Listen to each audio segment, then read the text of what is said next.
ये एक्सपायरी ज्यादा कोई फायरवर्क्स नहीं होंगे, शांति वाली होगी। जस्ट बिकॉज ये लेवल है दीपांशु, एक्चुअली क्या है कि मार्केट में ना बहुत एक जिटर है इस वक्त के 10,200 100-200 का ऐसा लेवल है कि ना बाइंग हो पा रही है ना सेलिंग हो पा रही है ढंग से, और विच इज राइट। क्योंकि बाइंग इसलिए नहीं हो पा रही क्योंकि हमने अभी रिसेंटली पिछले एक महीने में जो लोज देखे हैं और उससे इंडेक्स आ गया है, तो ऑब्वियसली एक डर बना रहता है क्या ये राइट लेवल है लेने का, और लेते ही नीचे आता है। और हमने पिछले 2-3 दिनों में देखा भी कैसे एक वॉलिटिलिटी देखी और 100-150 पॉइंट निफ्टी ऊपर से नीचे आ जाता है।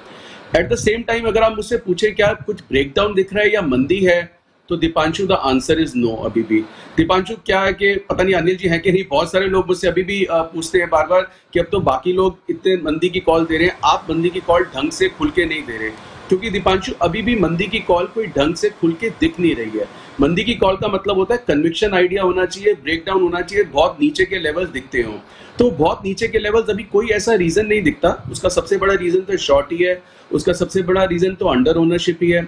आपने अगर दीपांशु ध्यान होगा, पिछले हफ्ते मुझसे पूछा था जब पीएसयू बैंक चल रहे थे तो ये क्या शॉर्ट कवरिंग है, तो मेरा तब भी आंसर ये था कि शॉर्ट कवरिंग नहीं है। अब तो ये तो बहुत ही highly overbought sector of the market है। तो ये जब चल रहा है तो धीरे धीरे हर अपमूव पे लोग, जो पुराने लोग 2-2 साल से फंसे हुए हैं, निकलते जाएंगे। तो इसलिए चाहे वो बैंक ऑफ बड़ौदा, पीएनबी हो, स्टेट बैंक ऑफ इंडिया हो, क्या वो मंदा है, वो भी मंदा नहीं लगता है, तो उसमें भी शॉर्ट कॉल नहीं लगती। तो मंदा बहुत घूम फिर के थोड़ा सा एक नैरो रेंज की मार्केट है।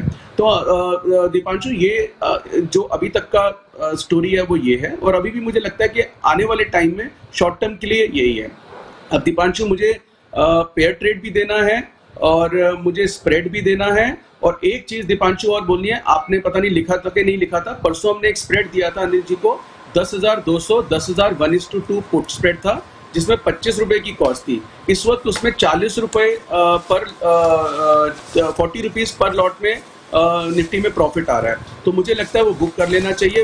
वो भी प्रिसाइजली इसलिए था 25 रुपए की कॉस्ट में कि 100-150 रुपए की मंदी आ सकती है, इससे ज्यादा नहीं दिखती है। तो अभी भी मार्केट उसी रेंज के अंदर है। तो 10,200 10,000 का जो स्प्रेड था 1:2 जो 25 रुपए की कॉस्ट में था, इस वक्त 75 रुपीज कॉस्ट में है, तो ऑलमोस्ट 40 रुपीज का प्रॉफिट है, उसको बुक कर लेना चाहिए। अब अनिल, अब दीपांशु, अब जो आपने एक बात बोली कि इंटरेस्टिंग के नैरो रेंज में है, उसको प्ले कैसे करना है, तो उसके लिए भी मेरे पास एक इंटरेस्टिंग स्ट्रैटेजी है कल के लिए। तो आप बोलेंगे तो मैं वो शेयर कर लूँ पहले। जी बिल्कुल। तो आशु सर के लिए एक बिगुल BTS डबल टी का तो एक बार स्प्रेड और पे अच्छा, ओके। सो अनिल जी वही नैरो रेंज है जो आपका भी मैं कल सुन रहा था, लेवल था कि 10,025 ये इसके आसपास से नीचे मार्केट नहीं लगता। ऊपर का बायस अभी भी अनिल जी अगर आप 60-40 कहेंगे तो बायस ऊपर का ही है। तो अनिल जी 10,100 निफ्टी चल रहा है, सारे दिन से 10,100 ही चल रहा है, कभी इधर कभी उधर झूला झुला रहा है, लेकिन कहीं जा नहीं रहा। तो 10,100 की अनिल जी कॉल लेनी है और 10,200 की 2 कॉल बेचनी है, और 10,100 की पुट लेनी है और 10,200 की 2 पुट बेचनी है। तो अनिल जी 10,100 की बेसिकली एक मिनट भाई साहब, एक मिनट, हेलो एक मिनट, अरे एक मिनट आशु जी, एक मिनट धीरे धीरे लिखाओ मुझे, मैं मतलब मुझे थोड़ा टाइम लगता है। पहले 10,100 का एक कॉल ऑप्शन लेना है और 10,200 का 2 कॉल ऑप्शन बेचने हैं, और ये सारे के सारे जो करने इसी हफ्ते वाले करने, बराबर है?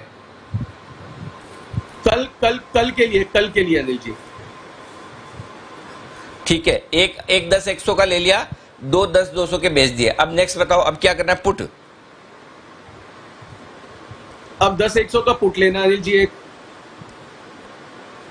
हाँ ठीक है, फिर और 10,200 के 10,000 के 2 पुट बेचने हैं। 10,000 के 2 पुट बेचने हैं, टोटल में